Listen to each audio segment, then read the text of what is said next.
उत्तराखंड के मुख्यमंत्री Tirath Singh Rawat corona positive. Dehradun. Uttarakhand के मुख्यमंत्री तीरथ सिंह रावत कोरोना पॉजिटिव हो गए हैं। यह जानकारी उन्होंने सोमवार को खुद ट्वीट कर दी। उन्होंने कहा कि वैसे तो वे पूरी तरह स्वस्थ हैं, लेकिन डॉक्टर्स की सलाह पर एकांतवास पर चले गए हैं। इस दौरान डॉक्टर्स का एक दल उनकी निरंतर निगरानी करेगा। मुख्यमंत्री ने सलाह दी है कि जो लोग पिछले कुछ दिनों में उनके संपर्क में आए हैं, वे सावधानी बरतें और स्वयं की जाँच कराएं। बिना किसी डर के अमरनाथ यात्रा पर आए तीर्थयात्री।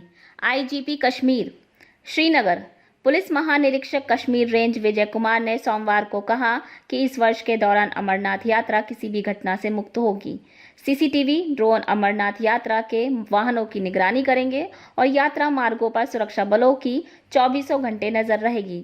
उन्होंने तीर्थयात्रियों से बिना किसी डर के यात्रा पर आने का आह्वान किया है। पीसीआर श्रीनगर में एक संवाददाता सम्मेलन में कश्मीर रेंज के आईजीपी ने कहा कि आतंकवादियों व शरारती तत्वों से बचाए रखने के लिए सीसीटीवी ड्रोन अमरनाथ यात्रा के वाहनों की निगरानी करेंगे और यात्रा मार्गों पर सुरक्षा बलों की 24 घंटे नजर रहेगी।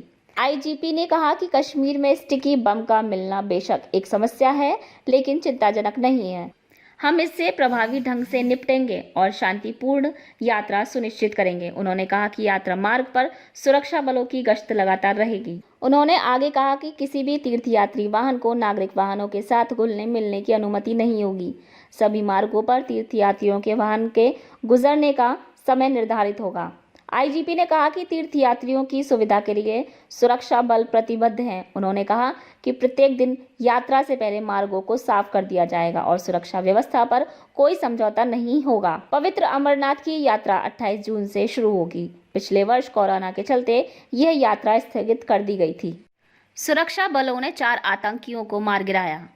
शोपियां जिले के इमाम साहिब इलाके के मनिहाल गांव में सुरक्षा बलों और आतंकियों के बीच सोमवार को शुरू हुई मुठभेड़ में सुरक्षा बलों ने लश्कर-ए-तैयबा के 4 आतंकियों को मार गिराया है। मुठभेड़ में घायल एक जवान को अस्पताल में भर्ती कराया गया है। मारे गए आतंकियों की पहचान आमिर शरीफ निवासी बाटापोरा, रईस अहमद भट्ट निवासी DK पोरा शोपियां, आकिब मलिक निवासी अर्शीपोरा शोपियां तथा अल्ताफ अहमद वानी के रूप में की गई है। मारे गए चारों आतंकी लश्कर-ए-मुस्तफ़ा और लश्कर-ए-तैयबा आतंकी संगठन से संबंधित थे। मुठभेड़ स्थल से भारी मात्रा में हथियार व गोला बारूद बरामद हुए हैं। जानकारी के अनुसार इमाम साहिब इलाके के मनिहाल गांव में सुरक्षा बलों को आतंकियों की मौजूदगी की सूचना रविवार रात को मिली थी। सूचना के आधार पर पुलिस की SOG सेना की 34 RR और CRPF की 178 बटालियन के जवानों की संयुक्त टीम ने रात में ही गांव की घेराबंदी शुरू कर दी थी। सोमवार सुबह जब सुरक्षा बलों ने गांव में तलाशी अभियान शुरू किया तो एक मकान में छिपे आतंकियों ने सुरक्षा बलों को अपने नजदीक आते देख गोलीबारी शुरू कर दी, जिसके बाद मुठभेड़ शुरू हो गई।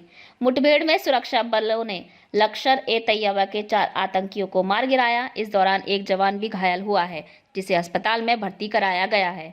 मुठभेड़ के दौरान कुछ मकानों को क्षति भी पहुंची है। इलाके में तलाशी अभियान चलाने के बाद सुरक्षा बलों ने कोई अन्य आतंकी मौजूद न होने की पुष्टि होने पर इलाके में तलाशी अभियान चलाने के बाद सुरक्षा बलों ने कोई अन्य आतंकी मौजूद न होने की पुष्टि होने पर अभियान समाप्ति की घोषणा की। जल शक्ति अभियान का शुभारंभ। नई दिल्ली। प्रधानमंत्री नरेंद्र मोदी ने विश्व जल दिवस के अवसर पर सोमवार को वीडियो कॉन्फ्रेंसिंग के जरिए जल शक्ति अभियान का शुभारंभ किया। इस अभियान को जल शक्ति अभियान कैच द रेन नाम दिया गया है।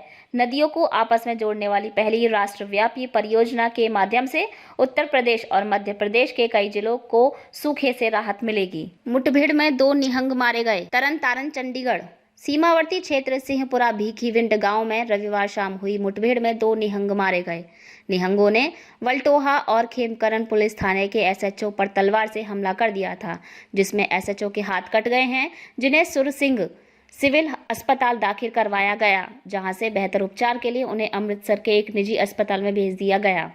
जानकारी के अनुसार आरोपित 2 निहंग नांदेड़ साहिब सचखंड श्री हुजूर साहिब में एक हत्या के मामले में वांछित थे। भीखीविंड पुलिस बाइक सवार निहंगों का पीछा कर रही थी। पुलिस कर्मियों ने जब निहंगों को पकड़ने की कोशिश की तो निहंगों ने उन पर तलवारों से हमला कर दिया। हमले में 2 SHO घायल हो गए, जिसके बाद सिंहपुरा गांव में पुलिस की गोलीबारी में 2 निहंग मारे गए।